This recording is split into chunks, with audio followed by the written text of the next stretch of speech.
Больше всех от разбушевавшейся стихии пострадал город Назрань.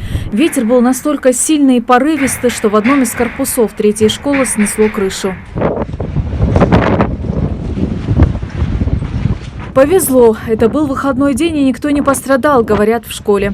На сегодня занятия здесь тоже пришлось отменить. Восстановительные работы уже начаты. Крышу обещают отремонтировать в течение 5 дней. Дети приступят к своим занятиям уже завтра. Просто сегодня занятия были отменены в связи с тем, что вы видите, что обломки крыши лежат на территории школы с 2 сторон. Поэтому, чтобы в целях безопасности детей, сегодня 1 день занятий были отменены. Среди пострадавших от стихии и предпринимателей. Только в одном свадебном салоне ущерб насчитывается в несколько миллионов рублей. От ветра в их салоне не просто полностью снесло крышу, он еще унес все свадебные платья. Спасти практически ничего не успели. Я помещение муху для хамдир тхутир да биха лята тяда ко узбутху хожер муху дай хай ауш ремонт жайр но едик ремонт учмалер едик шкафш хамажи хай сииши дизелберш асисрденца уш боклой болбе в принципе учр ариха пашкшма хой пашкма хамят пашцулохилат. В результате порывистого ветра без энергоснабжения остались и ряд населенных пунктов.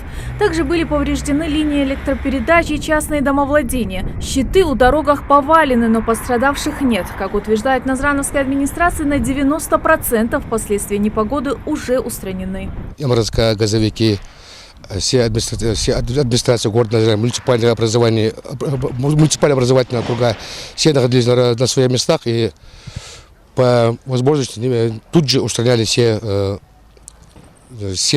аварийные работы, которые происходили по городу Назрань. Это в частности перебой электричества, пару частных домов снесло крышу. Мы им тут же оказали помощь. И хотелось бы со своей стороны сказать огромное спасибо нашим сотрудникам МЧС, сотрудникам МРСК. Ребята сработали слаженно, оперативно. И все те разрушения, если можно так сказать, были устранены в эту же ночь. Вода была подана, свет был восстановлен. То есть такие большие неудобства наши жители на себя не ощутили. Но в столице республики, кроме поломанных саженцев, перевернутой остановки и урн, серьезного происшествия не зафиксировано. Практически все восстановительные работы уже проведены. Бригада ЖКХ со вчерашнего вечера устраняет последствия. Мы вчера всю ночь устраняли последствия этого урагана. Сейчас на данный момент у нас осталось деревья, которые были повалены, опять посадили там, где можно было посадить, где можно было заменили, урны, сделали подборку. Но ветер не прекращается до сих пор, работаем мы. Но на данный момент у нас осталась последняя вот эта остановка, через полчаса уже кран выехал, будет восстановлен. А так город, со вчерашнего дня все работаем. И администрация города, и ЖКХ, все вместе работаем. По словам представителей МЧС, сильные порывы ветра вчера на территории Ингушетии не прогнозировались. Но на данный момент на пострадавших участках ведутся восстановительные работы силами и средствами жизнеобеспечения.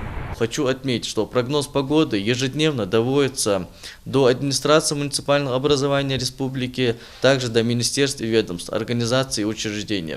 На данный момент на пострадавших участках ведутся восстановительные работы. Всего за одни сутки на телефон горячей линии 112 поступило свыше 10 тысяч звонков. Но все последствия вчерашнего ветра уже устраняются. По поручению главы региона в правительстве создан оперативный штаб.